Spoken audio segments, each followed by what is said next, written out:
Welcome to Big Basket Now presents the RCB podcast. In a landmark partnership with ATP that started less than a decade ago, Infosys changed the way tennis was played and consumed through path-breaking technological innovations. With the Australian Open, French Open, and US basketball following suit and adopting the innovation by the Indian IT giant, Infosys has started to leave a global impact in the sports industry. To discuss more about it, I have with me Mr. Sumit Virmani, Chief Marketing Officer with Infosys. Welcome, Sumit, to the RCB podcast. Hey Sriram, thanks for having me. Great to be here.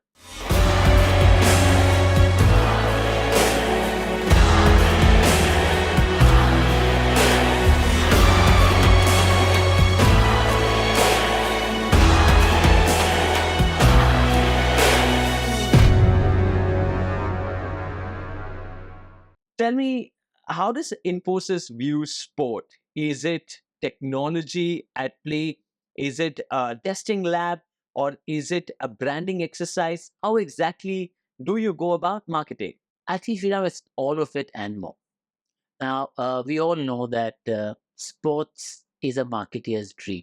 Why is that? Because every marketer aspires to connect with her audience at an emotional level, and we all know the emotion and the passion that sports inspires, brings people together, bring people across the country, across the world together to root for a common cause or a common player that you're excited by.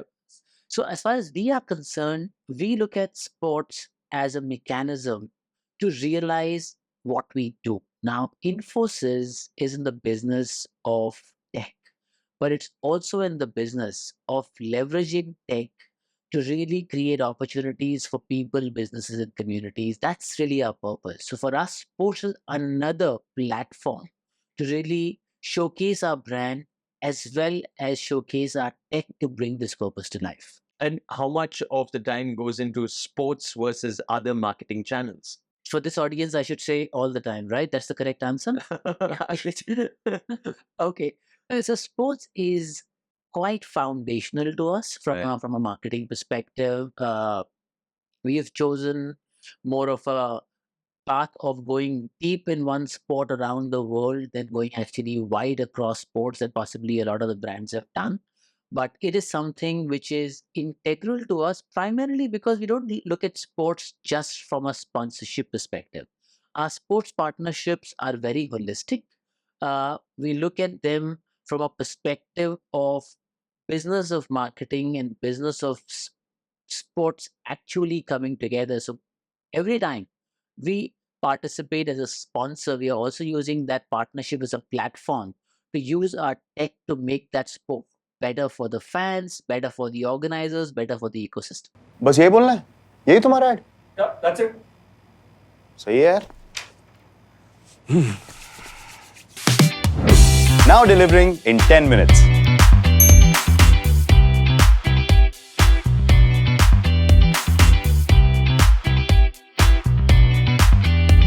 Tell me about how tennis came on board and what is the story behind Infosys backing up tennis? That's a great question, and it wasn't by accident for sure.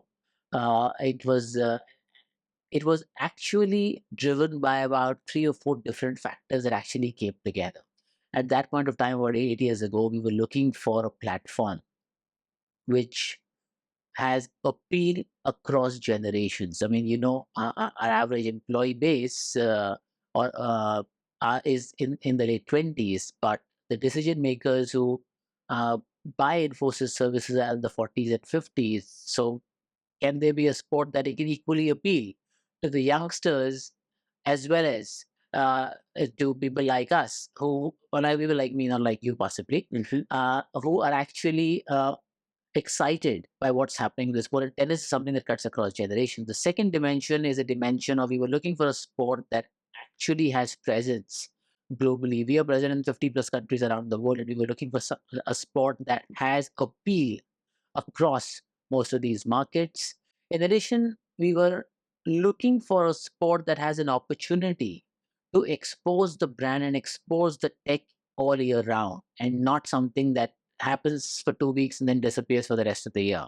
And tennis is something that gives you a platform that starts in January, goes all the way to November. Yeah. Finally, and most important, like I said earlier, we were looking at a sport where there was an appetite for the sport to embrace tech, to reimagine the game for its stakeholders. And all of that came together in tennis. And that's how we are associated with tennis. Can you tell us some of the practical applications of this association and what that resulted in with tennis? Oh, sure. Let's talk about a few stakeholders and maybe give an example each from the stakeholder community. Let's talk about the billion fans of the sport. And one of the aspirations of every organizer, every sports tournament is to be able to attract more and more audience, let them engage with the sport and its progress. Now, if you are a sports fan, not having access to say live video broadcast, what are you typically doing? You're actually going on Google, checking out the latest score and tracking the game using the score. But it doesn't have to be that unidimensional, right? And tech today has made it possible for even a two-dimensional experience to be immersive and interactive. And that's what we were able to do with Infosys Match Center, Infosys Court Vision. You can actually go to the live match happening. You can see the in a 2D view, a 3D trajectory of the ball, its spin, its speed, its bounce. You can follow the game point by point, rally length, all instead of just looking at a simple data point like 40-30. So that's been consumed by over 1.5 million fans around the world over the years. Another great example is virtual reality tennis. Now, if you and I are a big fan of the sport, we might play the game once in a while. We might even be lucky enough to possibly walk in to a Rod Laver Arena or a Philip Chatrier and watch the match live.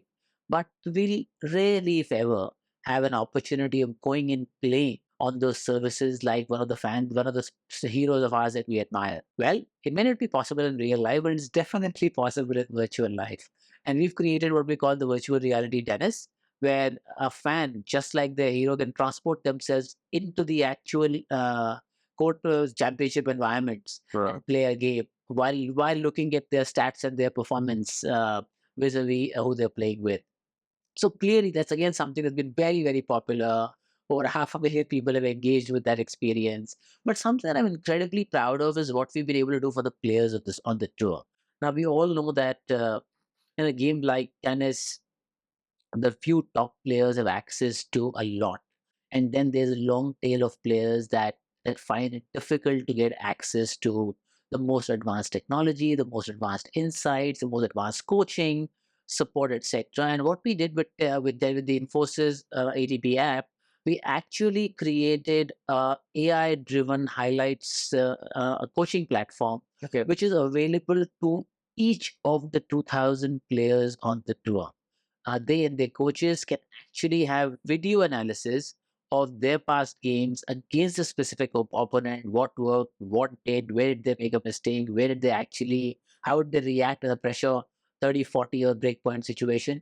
And it gives you insights and recommendations which you can use as you deem fit and prepare for the next match against a specific opponent on a specific surface. So that's something that today is available to every single player of the tour, courtesy the platform that we have created. That's those are a set of examples. I can possibly give you a few more, but I think we should transition. The possibilities are also endless here. Clearly, there are so many opportunities that are created where tech can really help improve the game. At the same time, I see this is such a beautiful synergetic strategic relationship that you have with the game. Is there scope for something like this to happen in the Indian market? And do you see such synergies working out with the sport and any other brands as well? Oh, I would say that the possibilities are immense. And as far as, and to be fair, even in the Indian market, I'm seeing a significant amount of tech development and tech impact on the analytics of the game, at least from a fan perspective. Now, as a fan of the game, I mean, we all know the quality of analytics on IPL, the broadcast itself, that have gone up dramatically over the years. But the possibilities are immense. And I would say today, the kind of innovations I've seen in tennis that we have been a privilege to be a part of the great work we've seen in NBA, some phenomenal experiments with NFTs and deepfake and AI to engage the fans. We've seen the great work happening on the AI side and the Gen AI side with automatic commentary for uh, the media. I think the possibilities are immense. The question simply is, are the sporting ecosystems looking at the power of tech to holistically embrace or only keep it in one dimension? बस यही बोलना है, यही तुम्हारा add? Yeah, that's it. सही है यार. Now delivering in 10 minutes.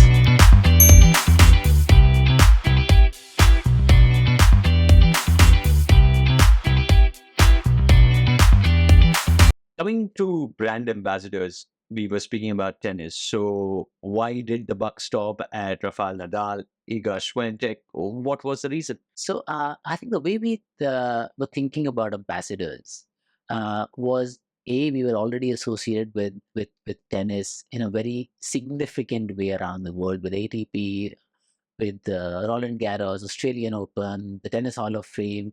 We were already present through the year with tennis, and we realized it's only a natural progression to also have the biggest ambassadors of the game also become ambassadors of brand and forces. But like you rightly asked, I think that a brand is choosing an ambassador. It cannot just be about the popularity of the star; it has to be more than that. And in this case, for us, we were looking for an ambassador that also aligns with the persona and the values of brand and forces. So it was not just about excellence and fame. It was also about dimensions like evolution, dimension like the commitment to the larger causes, dimension like humility, something that we believe personified both Iga and Rafa across two different generations. Uh, and they really mirror what values and forces stand for, and that's why it was Rafa and Iga. Has this now become a template, or would you say this is what strategic partnership and marketing ties with Infosys looks like? And there will be deeper connections that will happen, and it's not just surface level branding exercise. Actually, you're right. It has become a template for us for sure. We started with ATP, and subsequent to that, we've gone on to stitch multiple partnerships, both in sports and outside of the sporting world. For example, the Madison Square Garden is a great partnership of ours. Again, The New York, very, yeah. very similar lines. The media partnerships that we have with the Financial Times, the Economist, the Wall Street Journal, all of them are built on exactly the same model, that it has to be not just a brand play, but a holistic, credible play of the brand experience as well. Since we are talking tech here, you think sports is going to be having more and more tech in play, and it's just going to be the athletes that are going to be on the field with no room for referees whatsoever, because technology has such a low margin for error? But I would say it will definitely have the potential to amplify the value of the sport for the stakeholders. Now, we're talking about sports after all. I think we can never ever imagine the absence of humanity and human being in that. But the question will tech be the amplifier that will make the human more efficient? I think for sure. And we've seen that. We've seen that happen now with AI, with Hawkeye and the others. A lot of things that require lots of people has now been made a lot more efficient, a lot more predictable by technology. So I guess that leaves room for humans to actually do more higher value added tasks than repetitive tasks that can easily be done by technology. Right. An Indian firm that's really changing the way sports partnerships works. And along the way, I'm sure there were some of the challenges. What were they? If you can share any anecdotes on that? I think the biggest challenge, Sriram, was the philosophy of bringing the business of sports with the business of marketing. If you look at even in most organizations, and I'm not sure how RCB is structured, but marketing actually works in a silo. Yeah. And then the business and tech works in a silo. And the idea simply was to actually bring it together and say, hey, it's it's a win-win for both, because for the brand, it makes the partnership a lot more credible, because you're actually putting your credibility on the line by saying my offering is going to make the sport better. And that to me is possibly a huge opportunity for the marketing of sports to become a lot more authentic and a lot more impactful for the business. Right. And clearly it's yielded good results. You're here in the RCB podcast and we are talking marketing of Infosys. What a strange world we are living in. I know, and I'm hoping that the RCB fans who are listening to this podcast are wondering what happened to cricket. This is supposed to be about cricket. Since you mentioned the fans, we'd like to keep them in the center of it all. What sort of innovations do you see with fan engagement happening in the sport of tennis? You think there is going to be scope for more and more improvements with an immersive experience? Absolutely, Sriram. I think I would say with the kind of revolution we have all seen on Gen AI in the last 12 months, uh, the progress we have seen on the mixed reality side, uh, clearly we are going to have fans will have an opportunity to experience the sport in more immersive ways. Now, just imagine something like a VR headset, which used to be fairly expensive few years ago. With rapid innovation, you're seeing the cost of VR come down. 5G is today active across the world, or rather getting rolled out at a tremendous speed. If you see all of this converging together, tomorrow as a fan of the sport, if I have a high quality VR set and a high connection and RCB possibly can become the franchise that provides me an opportunity to watch the match live in Chinnaswamy from my living room by wearing a VR headset. Can you imagine the possibilities of expanding the pool of audience and making the stadium capacity relevant? So yeah, possibilities are immense, and I think tech certainly can create the next immersive experiences if adopted effectively and responsibly. Right. Is there one particular thing that gets everyone excited in the world of tech when it comes to sports? I would say fan engagement. Right. I would say clearly the partners that we work with, after all, the sports is designed for the athletes and the fans, and those are the two most important stakeholders of the game that every franchise is interested in elevating the experience for. बस यही बोलना है यही तुम्हारा add Yeah, that's it. सही है यार Now delivering in 10 minutes.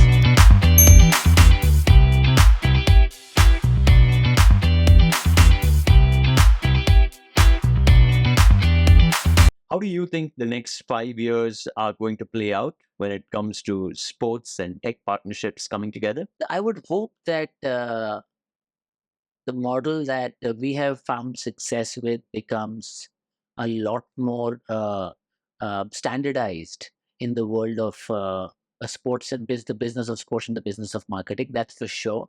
I would also hope that we see a lot more tech integration to make the sport exciting and accessible. uh, the question simply is, we are actually all a part of a sporting ecosystem in one way or another. The question is, can that experience be constantly elevated, which everyone's what's hoping and gunning for. And I believe with the power of tech and the power of innovation that we have seen through AI and other technologies, the future is exciting. What do you have to say to young engineers who can probably live their dream of being as close to the sport as possible? In fact, deciding on plenty of decisions on the field and truly live their dream of being associated with sports, being top engineers?